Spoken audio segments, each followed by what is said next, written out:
Donc, on est en route vers Jérusalem. Vous savez que Paul, il avait en tête de partir de Corinthe et aller directement à Jérusalem, mais il avait appris qu'il y avait un complot contre sa vie. Hein? Et donc, il a décidé, bon, je vais passer plutôt vers le nord. Donc, il va remonter vers Thessalonique, vers la ville de Philippe. Il va traverser à Troas. Pendant qu'il est à Corinthe, il écrit une lettre aux Romains. Et Paul commence à écrire des lettres, ses épîtres, à des églises qui sont dans le Nouveau Testament. Il a écrit beaucoup plus que ce que l'on voit dans le Nouveau Testament, mais quand même, certaines de ces lettres restent inspirées du Saint-Esprit et forment une bonne partie du Nouveau Testament. On sait que Paul a été combien d'années à Éphèse? 3 ans à Éphèse, 2 ans à enseigner dans l'école de Tyrannus. Et pendant qu'il était à Éphèse, il a écrit une lettre aux gens de Corinthe, la ville qu'il avait fondée quelques années auparavant, 3-4 ans, pas plus. Et là, il va leur écrire. Et on sait, pendant qu'il est à Éphèse, il a écrit aux Corinthiens, il y a, tellement de problèmes dans l'Église de Corinthe. Si vous connaissez la première lettre de Paul aux Corinthiens, vous savez qu'il y avait beaucoup de choses que Paul voulait corriger, il voulait les encourager dans la foi. Et donc, après les 3 ans de ministère à Éphèse, il va à Corinthe pour faire du ministère. Il reste combien de temps? 3 mois. On a vu ça il y a 3 semaines, mais je sais que des fois, des détails ne restent pas trop longtemps, n'est-ce pas? Pendant qu'il est là, à Corinthe, il écrit une de ses lettres les plus connues. Il écrit aux croyants qui sont à Rome. Et alors, de son temps de ministère pendant ces 3 mois à Corinthe, il a déjà à cœur d'aller à Rome et il a déjà à cœur d'aller premièrement à Jérusalem parce qu'il voulait apporter de l'argent à des frères et sœurs dans la région de Jérusalem qui sont dans le besoin. Et il va ramasser des collectes, des argents partout où il va. Et il veut absolument les amener avec lui. Et on sait qu'une fois à Jérusalem, justement, lorsqu'il va parler de ce qu'il aura fait, on est rendu dans le chapitre 24, dans quelques semaines, il dit qu'il est revenu à Jérusalem pour apporter une aide financière à mon peuple. Et puis, à Corinthe, il écrit aux Romains et il dit, « Je désire vous voir ». Il parle de comment il voulait si souvent aller les voir. Il va former le projet d'aller les voir à Rome, mais il y avait toujours quelque chose qui l'empêchait de faire ce voyage. Et donc, dans notre texte aujourd'hui, on va partir au moment que Paul va quitter la ville de Milète. Vous vous souvenez, il a fait ce petit voyage en croisière dans la ville, dans la mer Égée, et on a vu toutes les villes où il a passé la semaine passée. Là, il va faire, ça dit dans le texte, il va faire Kos, Rhodes et Patara avant de partir pour le Moyen-Orient. Et lorsqu'il est dans la ville de Milète, il rencontre qui? Il rencontre les leaders de l'église de... C'était la semaine passée, là. Okay. Éphèse. Il fait venir les leaders. Puis c'est un moment touchant, c'est un moment où il répand son cœur, ils pleurent ensemble, ils prient ensemble. Et ils vont quitter Milète et il va continuer son voyage vers Jérusalem. Donc, on va lire le passage. Après nous être séparés d'eux, de leaders éphésiens. Nous avons pris la mer et nous avons mis directement le cap sur l'île de Kos. Puis le lendemain, nous avons continué sur Rhodes et de là vers Patara. Pendant notre escale, nous avons trouvé un navire en partance pour la Phénicie et nous n'y sommes embarqués et nous avons pris le large. Arrivés en vue de Chypre, nous avons laissé sur notre gauche et nous avons continué notre route vers la Syrie pour débarquer à Tyr, où le navire devait livrer sa cargaison. Il y avait là des disciples. Après les avoir trouvés, nous sommes restés 7 jours avec eux. Or, ceux-ci, poussés par l'Esprit, conseillaient à Paul de ne pas se rendre à Jérusalem. Malgré cela, une fois cette semaine écoulée, nous sommes partis pour continuer notre voyage. Et ils nous ont accompagnés, tous avec leurs femmes et leurs enfants, à quelque distance de la ville. Là, nous nous sommes agenouillés sur le rivage pour prier. Puis, après avoir pris congé les uns des autres, nous sommes montés à bord du bateau et les croyants s'en sont retournés chez eux. Nous avons terminé notre voyage par mer en allant de Tyr à Ptolémis, qui est la ville de Acre, avec un seul C. Dans cette ville, nous avons salué les frères et passé une journée avec eux. Dès le lendemain, nous sommes repartis par la route pour Césarée. Nous nous sommes rendus à la maison de Philippe, le prédicateur de l'Évangile. C'était l'un des 7 hommes que l'on avait élu à Jérusalem et nous avons logé chez lui. Il avait 4 filles non mariées qui étaient prophétesses. Nous étions déjà là depuis plusieurs jours lorsqu'arriva de Judée un prophète appelé Agabus. Il vint nous trouver, prit la ceinture de Paul et s'en servit pour s'attacher les pieds et les mains. Voici ce que déclarent les prophètes, font tout le temps des choses bizarres. Hein? C'est comme, pas tout le temps, mais. Voici ce que déclare l'Esprit Saint, dit-il. L'homme à qui appartient cette ceinture sera attaché de cette manière par les Juifs à Jérusalem. Puis, ils le livreront entre les mains des non-Juifs. En attendant cette déclaration, nous avons supplié Paul, nous et les croyants de Césarée, de ne pas monter à Jérusalem. Mais il nous répondit, « Que faites-vous là? Voulez-vous me briser le cœur avec vos larmes? Je suis tout à fait prêt, moi, non seulement à aller en prison, mais même à mourir à Jérusalem pour le Seigneur Jésus. » Comme nous n'arrivions pas à le faire changer d'avis, nous avons plus insisté et nous sommes contentés de dire que la volonté du Seigneur soit faite. Donc, à Milette, nos amis reprennent la mer et ils vont sur l'île, voici des plages sur l'île de Kos. Par la suite, ils vont à Rhodes et ils sont là juste une journée avant de descendre de la côte de la Turquie, de l'Asie mineure, pour arriver à Patara. Et oui, je crois que l'année prochaine, au mois de février, il faut absolument refaire cette partie de la série sur place.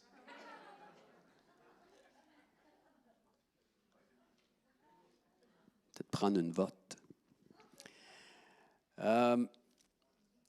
Donc, par la suite, ils vont partir de Patara, ils vont traverser vers le Moyen-Orient, vers la partie, vous voyez ici encerclée, la région qui s'appelle la Phénicie.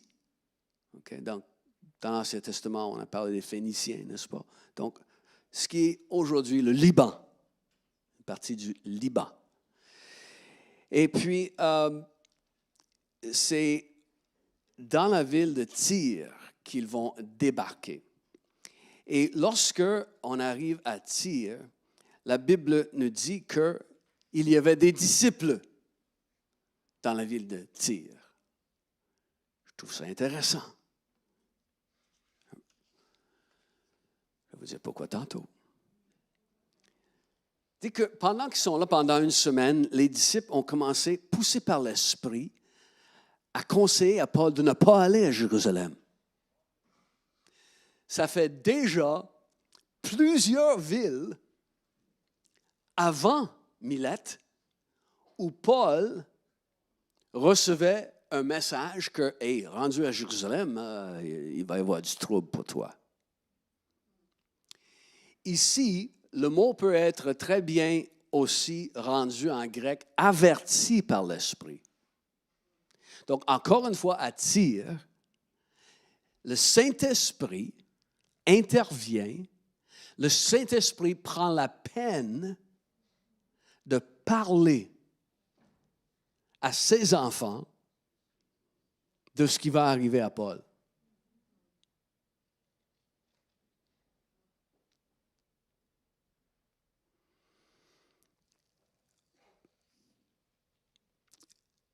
Là, après une semaine avec eux, Paul se rend sur la plage avec les hommes, les femmes, les enfants, les chiens, les chats. Tout le monde se rend et là, ils se mettent à genoux et ils vont prier ensemble.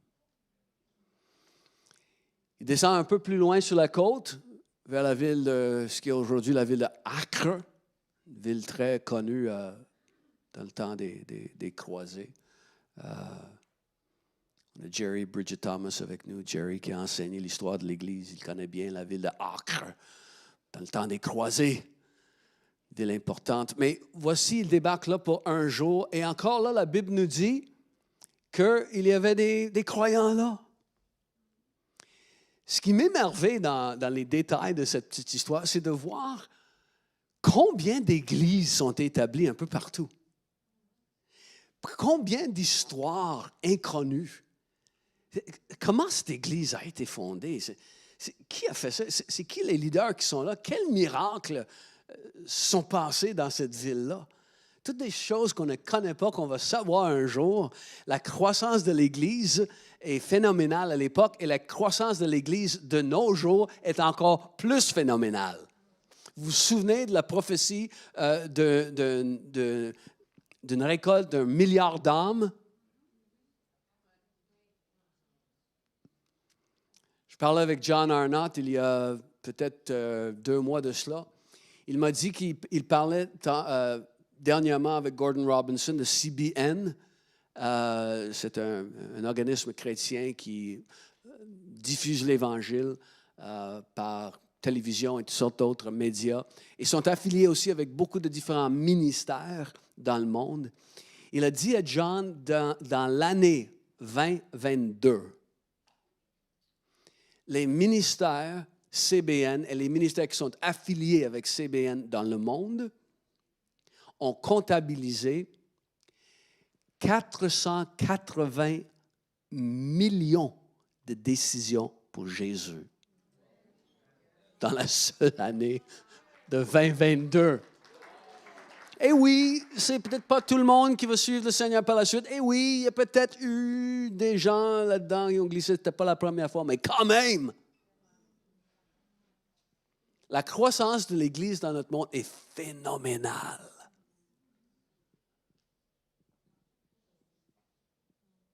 Come on, pour Montréal. Qu'on embarque dans la vague. Qu'on voit le Québec couvert de la miséricorde du Seigneur, aussi vite que le paysage est couvert par une couche fraîche de neige. Partout où Paul allait, il trouvait des chrétiens. Il trouvait des croyants. Donc, tout de suite après ça, il va descendre à Césarée, la ville qu'on a déjà vue. Et à Césarée, Paul, il va demeurer avec Philippe l'évangéliste. Philippe, la dernière fois qu'on l'a vu, ça fait 20 ans. Peut-être ça fait juste quelques mois pour nous, mais dans la vraie vie, ça fait 20 ans. Acte chapitre 8. Et on a vu Philippe qui avait été choisi parmi les 7 diacres, vous vous souvenez? Ensuite, lorsque Étienne a connu le martyre, il est monté vers la Samarie, n'est-ce pas? Il a fait l'évangélisation, beaucoup de miracles, toutes sortes de choses. Il y avait l'épisode avec Simon le sorcier aussi, pendant ce temps-là. Dieu va lui dire de descendre vers Gaza. Et sur la route vers Gaza, il rencontre un officier, un haut fonctionnaire de l'Éthiopie. Et ensuite, le Saint-Esprit va l'enlever. Et il se retrouve dans la ville de Azote. Il va évangéliser sur la côte jusqu'à Césarée. Et voilà, c'est dans la ville de Césarée qu'on va le retrouver 20 ans plus tard, lorsque Paul arrive chez lui. Il est appelé Philippe l'évangéliste. C'est ce qui est écrit dans le grec. Donc, sa fonction qu'on a vue, il était diacre. C'est sa fonction. Il avait un rôle administratif qu'il remplissait bien. On peut avoir un ministère dans l'Église locale, mais il y a une fonction spirituelle qui peut être autre.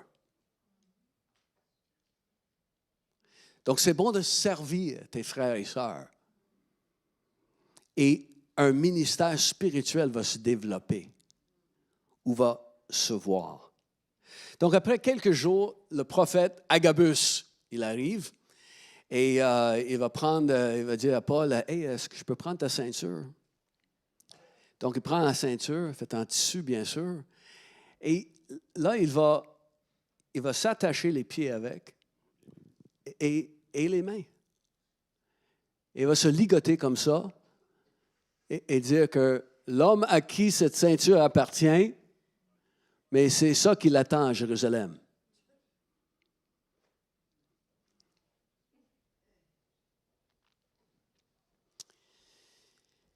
Et là, encore une fois, les croyants vont paniquer. Luc, l'auteur, il dit, nous avons, en entendant ça, nous avons essayé de dissuader Paul. Donc, Luc et les autres sont, wow, Paul, il est vraiment sous pression de ne pas aller à Jérusalem. Là. Mais il leur dit, je suis prêt. Il sait que Dieu l'appelle là. Il sait que Dieu a rendez-vous avec lui là. Et donc, il dit, je suis prêt à souffrir pour lui. Je suis prêt même à mourir s'il le faut. Je vais monter à Jérusalem. Dans Marc chapitre 10, Jésus fait route avec ses disciples. C'est écrit qu'ils sont en train de monter à Jérusalem. Les disciples ont peur. Et Jésus dit que le Fils de l'homme monte à Jérusalem. Il sera arrêté. Il sera livré entre les mains des non-juifs. Et il décrit comment il va souffrir. Il décrit qu'il va mourir, mais qu'il va ressusciter. Paul, il a cette même pensée. Peu importe ce qui va m'arriver, je vais me rendre là. Tout ça va peut-être arriver. J'y vais anyway. C'est quoi ton anyway? C'est quoi ton quand même? Es-tu prêt à foncer et faire ce que Dieu met sur ton cœur, peu importe? Es-tu prêt à le faire quand même? Même s'il y a des conséquences que tu vas vivre qui ne sont pas trop joyeuses. Es-tu prêt? Quel est ton quand même? Un regard désapprobateur de quelqu'un? Perdre ton emploi peut-être?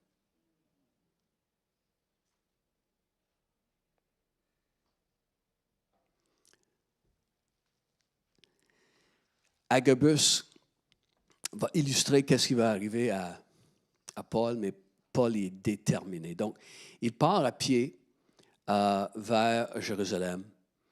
Et à pied de Césarée jusqu'à Jérusalem, c'est tout près de 100 kilomètres. Donc, ça va prendre au moins 3 jours. Peut-être 2 s'ils ont des montures, mais c'est un petit voyage quand même. Et là, Paul, il approche Jérusalem. Ça fait quelques années depuis que Paul a été à Jérusalem. Et pour Paul, d'arriver à Jérusalem, c'est un moment spécial. Pour n'importe quel juif, d'aller à Jérusalem, surtout à l'époque, c'était quelque chose de spécial. D'arriver à l'endroit où se trouvait le temple, vous savez que même le psalmiste dit que Mont Sion, là où est Jérusalem, il dit que c'est la joie de toute la terre.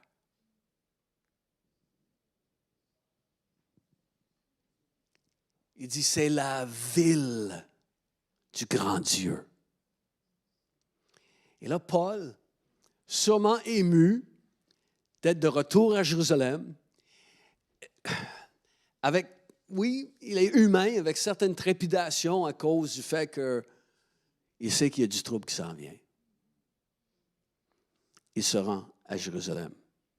Donc, on va lire le dernier bout de l'histoire. Après avoir passé ces quelques jours à Césarée, nous avons fait nos préparatifs et nous avons pris le chemin de Jérusalem. Quelques disciples de Césarée nous ont accompagnés et nous ont emmenés chez un certain Mnason, originaire de Chypre, disciple depuis longtemps déjà, qui allait nous loger. L'amour de l'argent est une racine de tous les maux. Mais l'argent n'est pas une racine de tous les maux. Avez-vous compris combien Mnason il est en moyen? Il y a une maison assez grande pour recevoir la bande de Paul, qui comprend 10 maintenant, plus certains frères de Césarée. Il y a une belle grande maison. Il est capable de recevoir plusieurs personnes. Cet homme généreux va les loger, va les nourrir, bien sûr, et tout. Donc, à notre arrivée à Jérusalem, les frères nous ont accueillis avec joie. Et le lendemain, Paul se rendit avec nous chez Jacques, où tous les responsables de l'Église se rassemblèrent aussi. Après les avoir salués, Paul a exposé en détail tout ce que Dieu avait accompli par son ministère parmi les non-juifs. Alors, Jacques semble avoir une maison assez grande aussi. Acte 21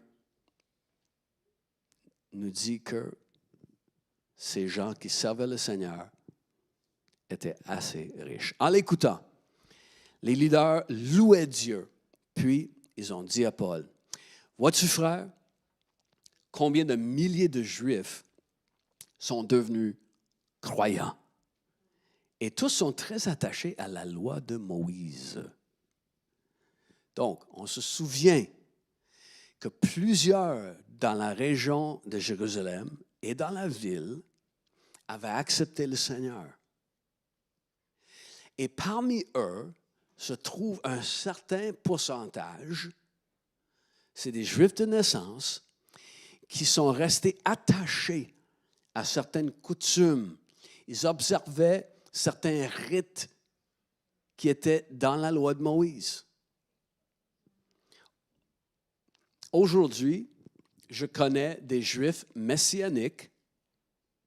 Pour eux, Jésus, il est le Messie, il est le Sauveur, mais ils vont observer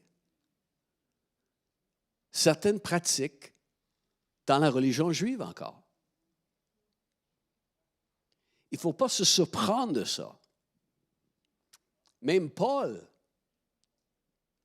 on l'a vu dans Actes chapitre 16, quand il avait pris la décision de prendre Timothée avec lui en voyage, il dit à Timothée, « Hey, Tim, on a une idée, là.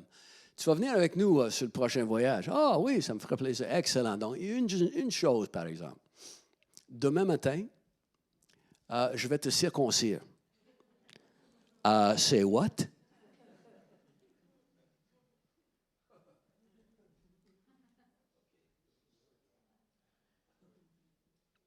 Paul, Actes chapitre 18, on voit que Paul se rend à Jérusalem. Pourquoi? Pour accomplir un vœu qu'il avait fait au Seigneur, au temple. Donc, il y a une différence entre mettre notre foi pour le salut dans des rites et tout simplement voir certaines choses comme un rappel de notre consécration. Et c'est ce que Paul fait à Jérusalem. On va le lire tantôt. Donc, il y a ces Juifs qui sont très attachés encore à la loi de Moïse. Mais ils ont entendu dire fake news. Que toi, Paul, tu enseignes à tous les Juifs qui vivent à l'étranger d'abandonner les prescriptions de Moïse en leur disant de ne plus faire circoncire leurs enfants et, d'une manière générale, de ne plus suivre les coutumes juives. Que faire donc? Car naturellement, ils vont apprendre ton arrivée. Non seulement il y a un groupe de Juifs qui ont appris que ce gars-là, il enseigne des Juifs partout de ne plus regarder comme importante la loi de Moïse. En plus, il y a bien des Juifs dans la ville de Jérusalem, parmi les chefs prêtres et tout ça qui aiment l'apôtre Paul encore moins. Et ils vont apprendre que tu es ici en ville, Paul. Ça risque de mal tourner. Eh bien, voici ce que nous te conseillons. Nous avons pris parmi nous 4 hommes qui ont fait un vœu. Prends-les avec toi, participe avec eux à la cérémonie de la purification et pourvois leurs dépenses pour qu'ils se fassent raser la tête. Donc, on sait que ces 4 hommes, des croyants, ont fait un vœu de nazérite, dont une partie, c'est de se raser les cheveux au début.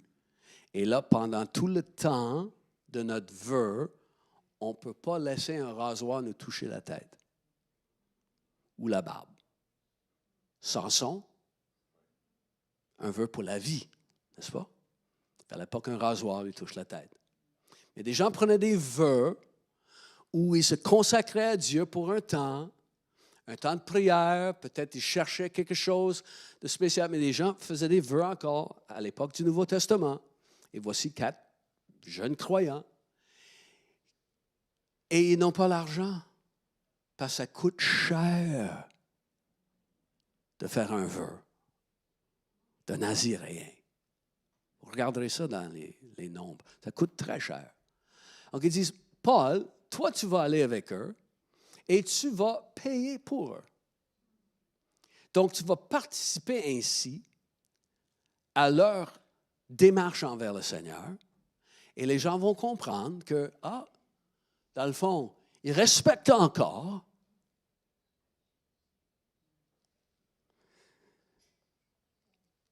Donc,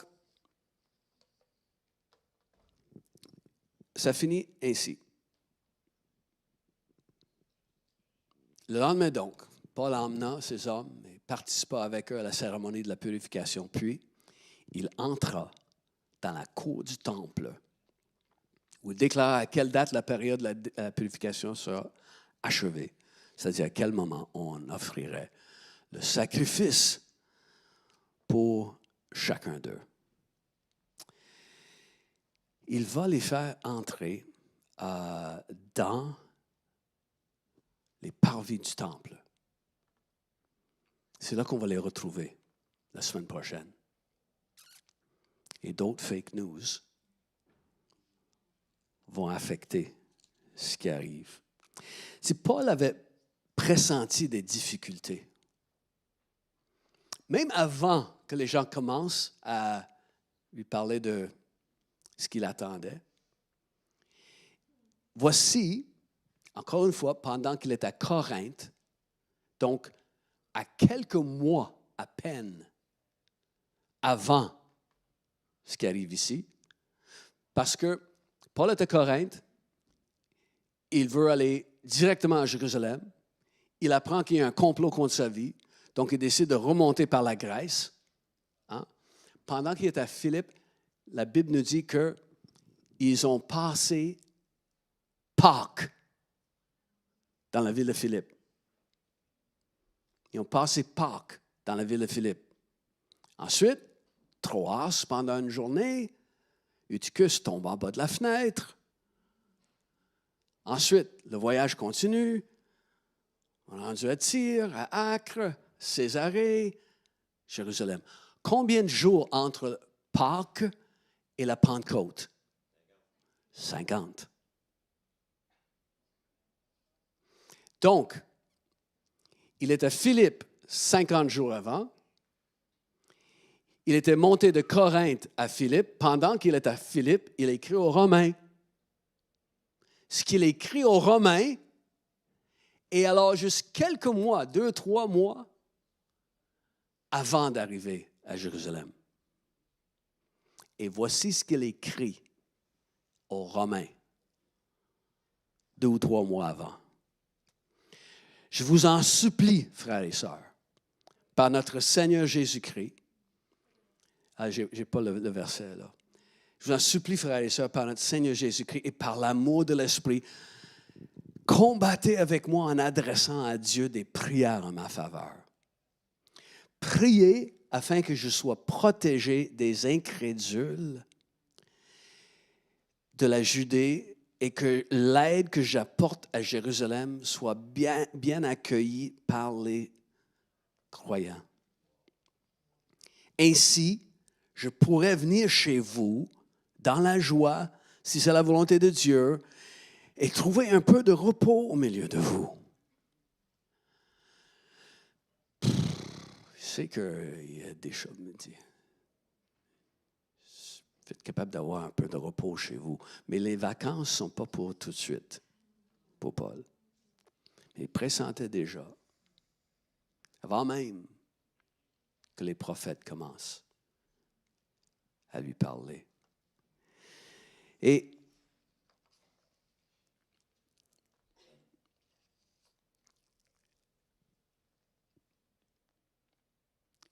j'ai juste un point que je veux faire pour terminer. Tout au long de la route, entre Corinthe et Troas,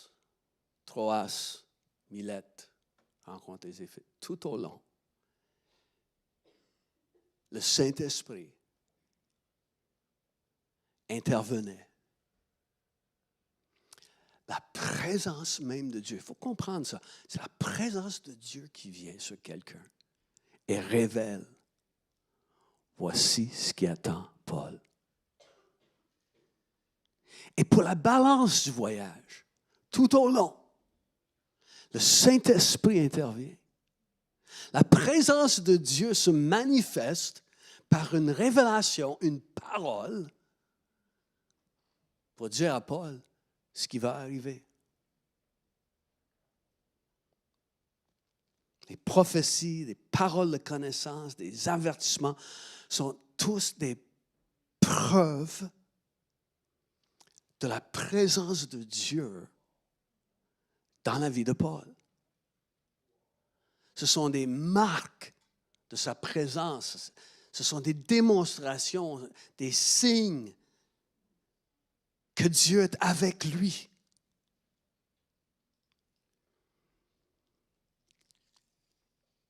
On a chanté tantôt, John, sur la bonté de Dieu, qui ne change jamais. Et ces choses sont des témoins de sa bonté.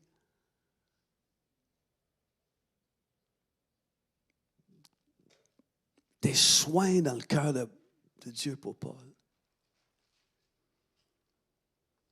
Quelqu'un était dans mon bureau cette semaine, il a juste dit ceci quand, on essaie de regarder les choses qui arrivent des fois, puis il dit, j'aimerais ça être dans la tête de Dieu.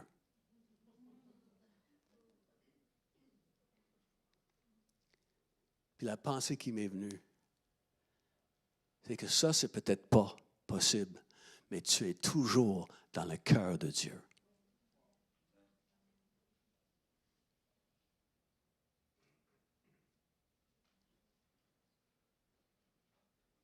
Tu es toujours dans le cœur de Dieu. Partout où il allait, Dieu lui montrait, tu es dans mon cœur. Je vois ton avenir.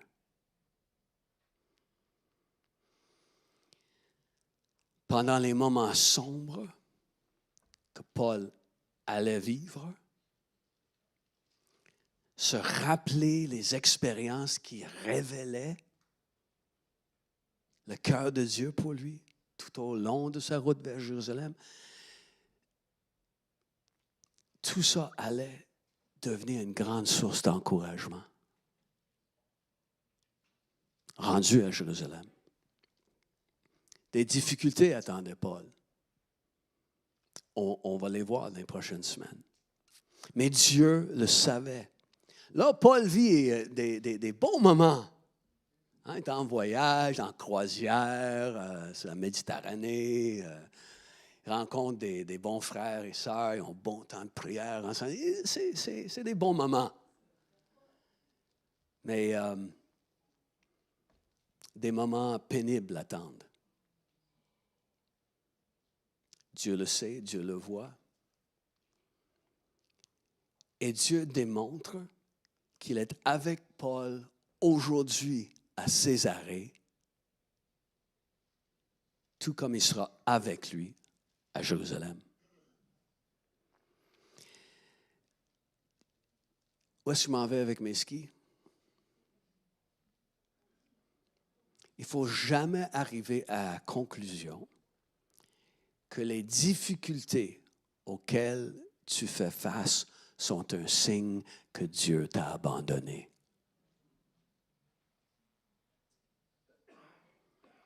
Le Dieu qui est avec toi aujourd'hui est celui qui était avec toi hier. Il connaît chaque jour de nos vies, beau jour, mauvais jour. Il a déjà été avec toi. Est-ce que tu peux penser à un moment où tu as vécu un signe de sa présence avec toi? Es-tu capable de penser à quelque chose qui est arrivé dans ta vie qui était une preuve que, wow, Dieu, tu es là? Si oui, ça veut dire qu'il est encore là. Parce que son amour ne change jamais. Les paroles les plus répétées dans toute la Bible, peut-être parce qu'on a tous un peu, pas juste les têtes carrées, là, que ça rentre pas vite. Les paroles les plus répétées dans la Bible, car le Seigneur est bon, car sa miséricorde dure à jamais, dure à toujours. Tu as déjà connu une petite démonstration que Dieu est avec toi? Ça veut dire qu'il est avec toi là. Même si tu es déjà dans des difficultés, mais il est avec toi là. Le même Dieu qui a été avec toi hier est là avec toi aujourd'hui. Si tu as déjà vu et vécu sa présence, son réconfort, sa provision, mais il sera avec toi lorsque les difficultés arrivent. Parce qu'il est Emmanuel, Dieu avec nous. Celui qui était et qui est et celui qui sera demain. Encore Emmanuel.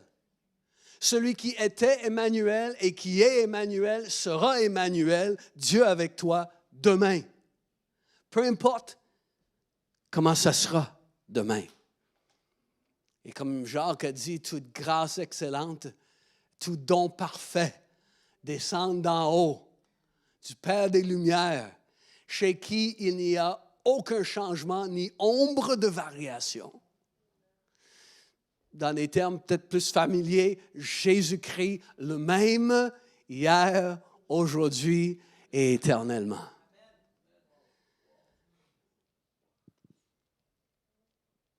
Je ne te laisserai pas, je ne t'abandonnerai pas. Déclaration de Dieu. Dans le fond, on doit choisir ce qu'on va croire.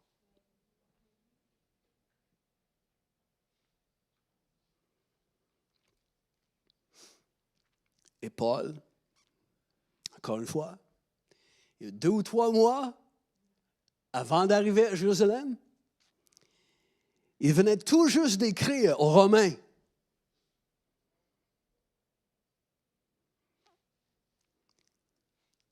Il est assis dans la ville de Corinthe, il y a à peine 2 ou 3 mois,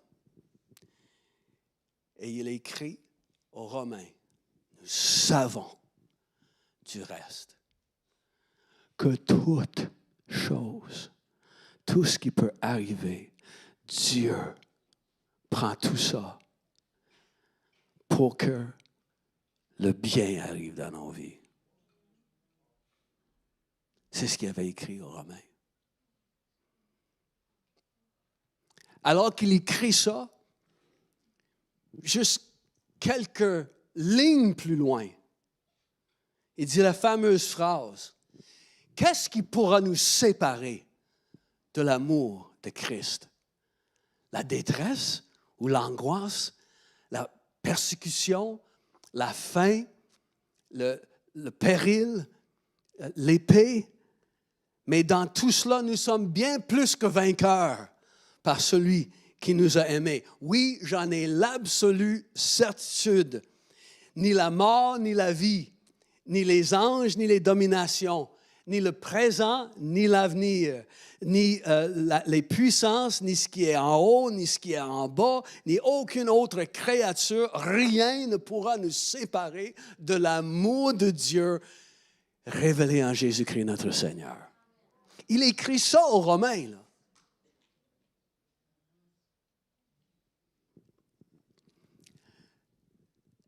Jésus est mort pour toi.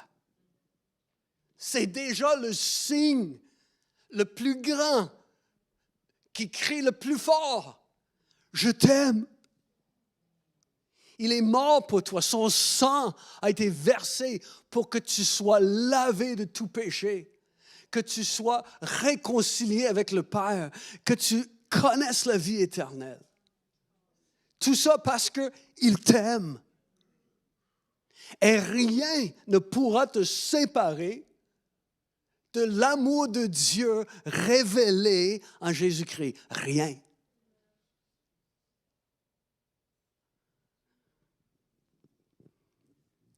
L'amour de Jésus.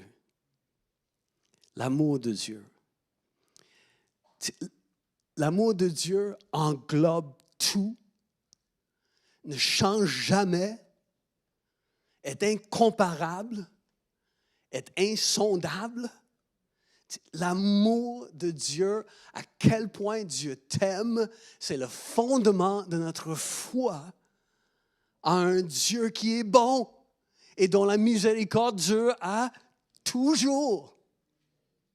Il t'aime. L'amour de Dieu englobe tout, couvre tout. Déjà acheté des assurances pour quelque chose? Faut vraiment aller à la fin du document, puis lire avec une loupe pour voir les clauses et conditions qui font en sorte que, ah non, c'est pas couvert par ça, là. Non, non, ça, dans cette situation-là, non, ça ne marche pas. On a appris ça à nos dépenses lorsque les égouts ont refoulé chez nous l'été dernier. Ben des affaires que, oh oui, vous êtes couverts. Oh non, non, mais dans tel... non. L'amour de Dieu couvre tout. Il n'y a pas une situation où l'amour de Dieu ne sera pas à l'œuvre pour toi. Tu peux être assuré que son amour sera à l'œuvre et qu'il va faire en sorte que toute chose concourt à ton bien. L'amour de Dieu englobe tout. Et l'amour de Dieu ne change jamais. Oui, nos circonstances changent. Ça peut changer comme ça, ou ça peut changer tranquillement. Nos circonstances changent toujours, mais l'amour de Dieu ne change jamais. L'amour de Dieu n'a pas diminué en rien depuis le moment où Jésus a choisi la croix pour toi.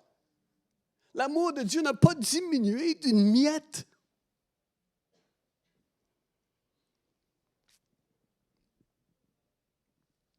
Il n'y a ni changement, ni ombre de variation. Chez notre Père, qui nous aime comme ça. L'amour est incomparable parce que quel mot qu'on peut utiliser pour assez bien décrire, quel adjectif, quel superlatif qu'on peut utiliser est incomparable. Pourquoi? Parce que c'est insondable. Paul dit justement dans sa lettre aux Romains, « Oh, les richesses insondables de Christ. » Les richesses de l'amour sont insondables, il leur écrit. Donc, peu importe ce qui peut être dans ton demain, sois assuré que Dieu est dans ton demain. Avec autant de tendresse et d'amour. Il sera là avec toi quand la situation est difficile. Et vous savez, la décision de quelqu'un d'autre peut t'affecter. Avez-vous déjà appris ça? La décision des gens mal intentionnés et mal informés vont coûter cher. Cette décision va coûter cher à l'apôtre Paul.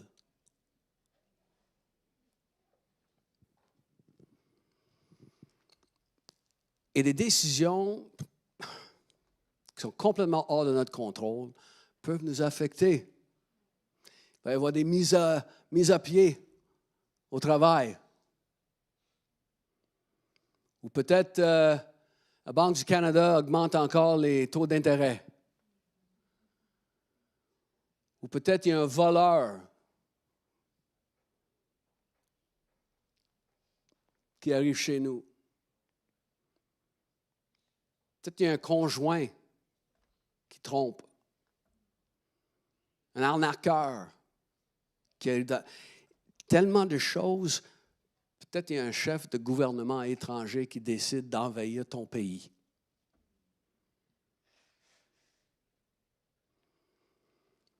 La décision de quelqu'un d'autre peut t'amener du trouble, mais il ne faut jamais oublier la décision prise par Dieu. Parce que lui a décidé de te bénir. Lui a décidé. Comme le psalmiste a dit, tu as résolu de me sauver. Oh, j'aime ça. Toi, tu as résolu de me sauver.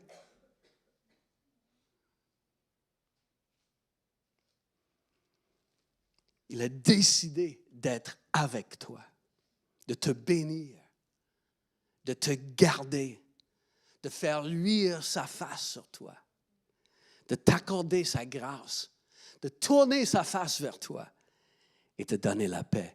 C'est ce qu'il a décidé de faire. Levons-nous ensemble.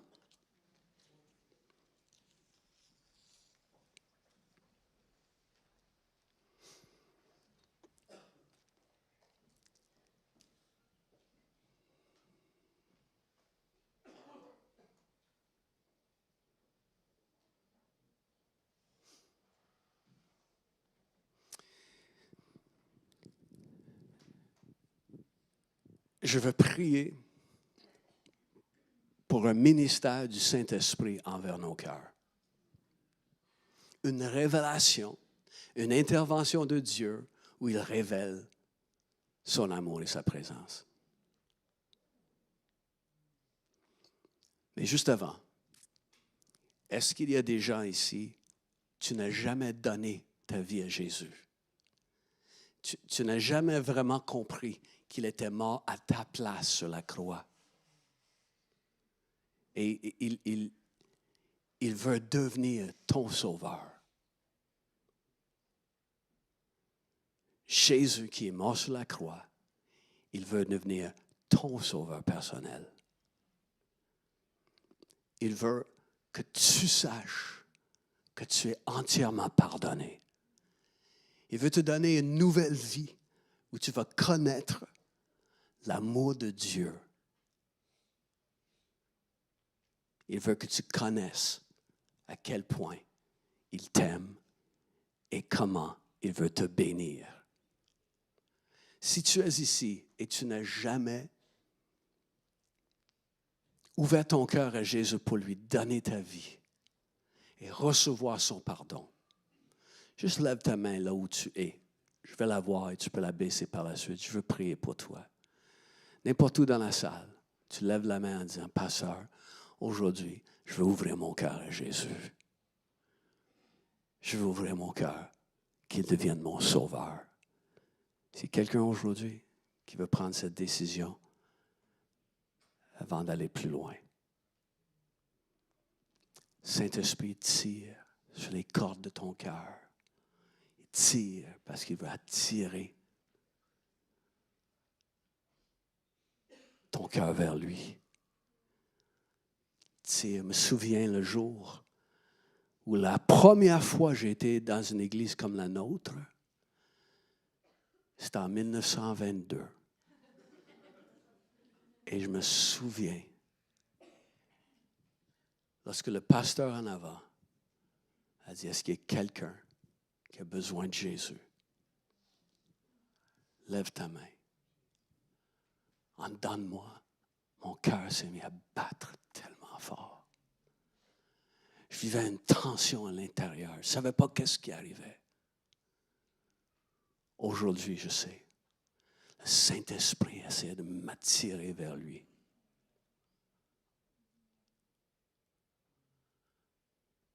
Peu importe comment tu vis ce moment, si tu ne connais pas Jésus personnellement, si tu ne peux pas dire qu'il est mon sauveur, personnellement, il est mon sauveur, Dieu attire ton cœur vers lui ce matin. Donc, je vais poser la question juste une dernière fois. As-tu besoin de Jésus? Veux-tu aujourd'hui accepter Jésus dans ton cœur comme ton sauveur? Juste lève une main là où tu es. Je vais la voir. Tu peux la baisser par la suite.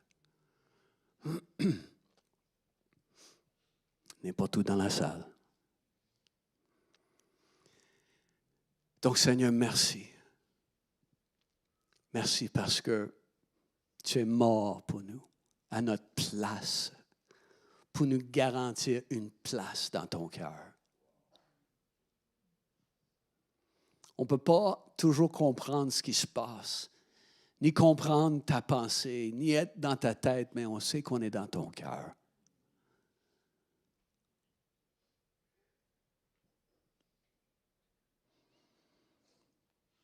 Et prie, Père, que la révélation de ton amour, démontré sur la croix,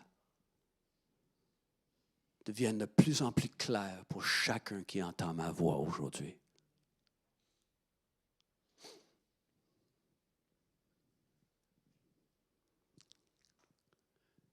si tu nous écoutes en ligne et tu veux recevoir Jésus comme ton sauveur, prie cette prière après moi. Seigneur Jésus, j'ai besoin de toi. Je reconnais que j'ai péché contre toi. Mais tu es mort pour moi. Sur la croix, tu as pris mes péchés. Et aujourd'hui, je te demande pardon.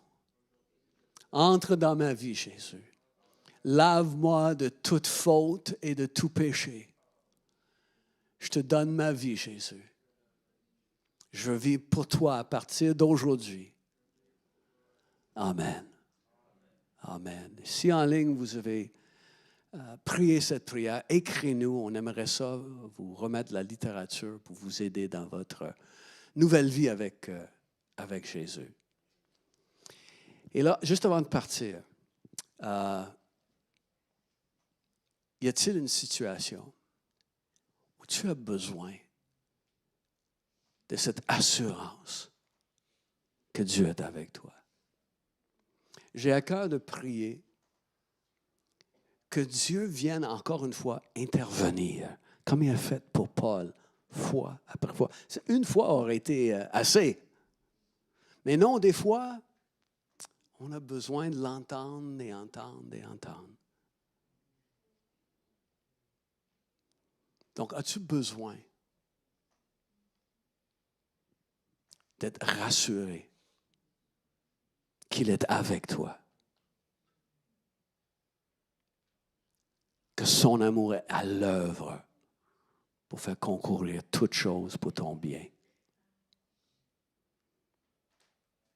Fermons nos yeux un instant. Donc, je vais demander tout simplement à quelqu'un qui dit, oui, j'ai besoin de cette assurance. Parce que Dieu, avec ce qui se passe dans ma vie, avec les choses peut-être que je sais qu'ils s'en viennent, j'ai besoin de cette assurance. Juste lève ta main, je veux prier pour toi. Garde ta main levée.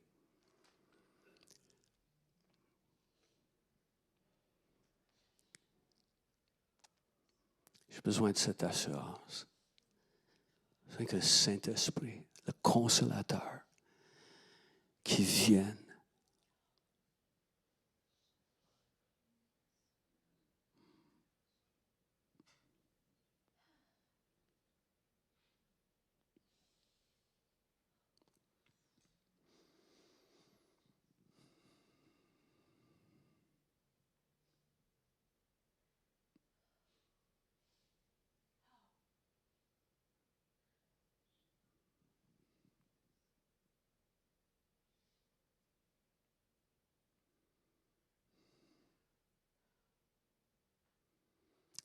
laisse le Saint-Esprit descendre. Laisse le Saint-Esprit descendre dans ton cœur.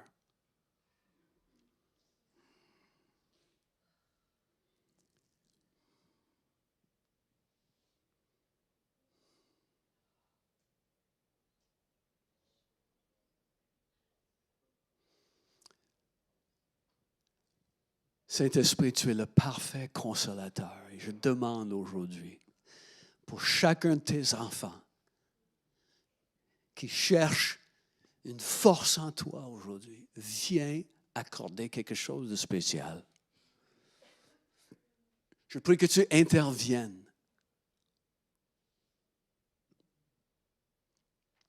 Tu vois ta fille qui a besoin de sentir que tu es là, que tu es avec elle.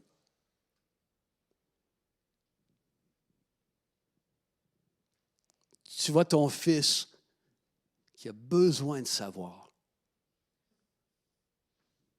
que tu es pour lui, pas contre lui. Donc viens, Saint-Esprit. Viens. Je prie que tu viennes maintenant répandre l'amour de Dieu dans nos cœurs. C'est ce que tu fais, Saint-Esprit. C'est ton ministère, tu aimes faire ça. Viens répandre l'amour de Dieu dans nos cœurs. Viens crier en dedans de nous. Abba, Père, Papa, mon Père, viens crier, Saint-Esprit. Viens nous amener dans la réalité de notre adoption.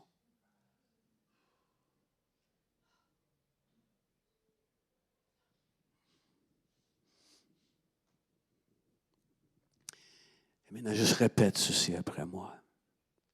Si ta main est levée, même si ta main n'est pas levée, tu peux répéter ceci. Rien ne pourra me séparer de l'amour de Christ. Rien ne pourra me séparer de l'amour de Christ.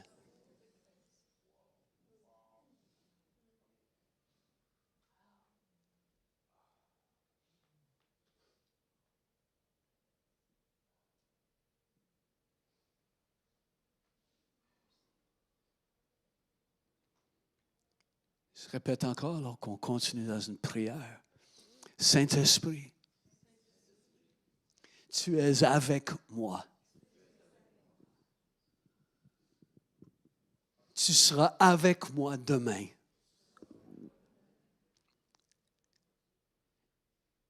Et cette chose qui m'occasionne de la peur,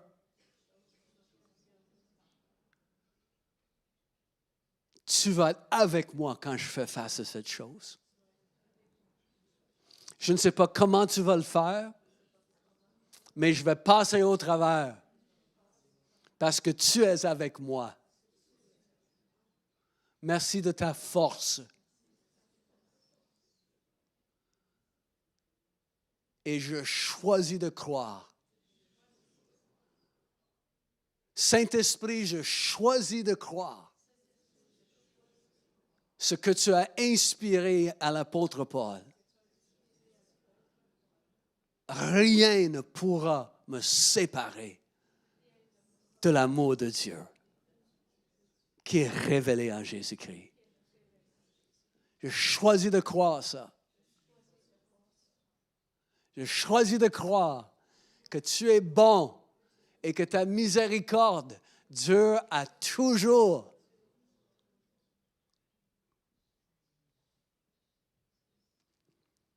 Saint-Esprit, viens encore maintenant, juste descends dans les cœurs.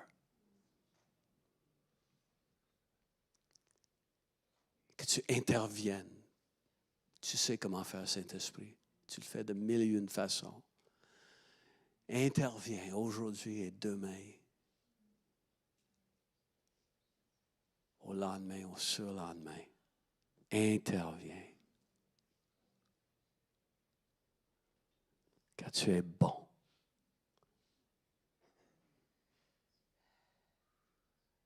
Et ton grand amour durera toujours.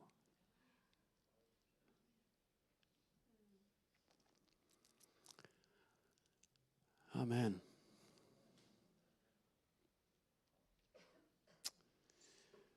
Donc, serrez dans vos bras 220 personnes avant de partir. Et passez quelques minutes de plus.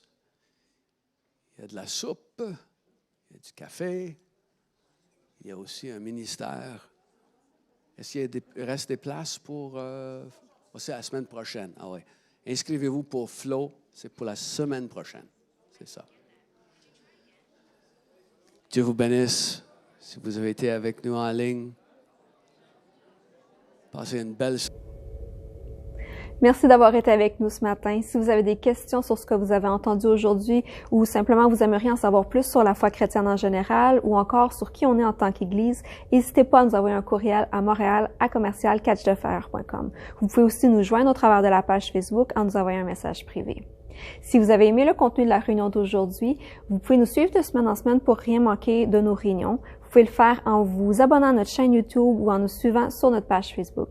N'hésitez surtout pas à partager avec vos amis, à commenter, à liker notre contenu. Je vous souhaite à tous une excellente semaine et on va se voir dimanche prochain. Bye tout le monde.